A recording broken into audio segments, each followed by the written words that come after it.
Assalomu alaykum kanalimiz a'zolari. Hozir biza Hazorasp tumanida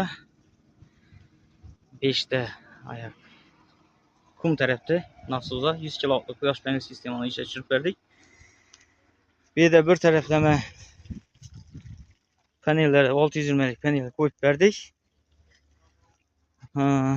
DA invertor bilan hozir soat 11 dan 14 ishlash jarayonini kuzatamiz. Ko'rib turganlaringizdek bu transformatorga to'qib berildi mana. Zashtalar hammasi qo'yildi. Mana zashta, tomat, предохранитель, zazimleniya. Bedeni invertorimiz ishga turibdi. Normal yaz turibdi. Ko'rib turganlaringizdek hozir данный momentda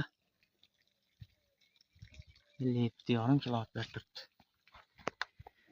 Kanalımıza a'zo bo'ling, bizga kuzatishda davom eting.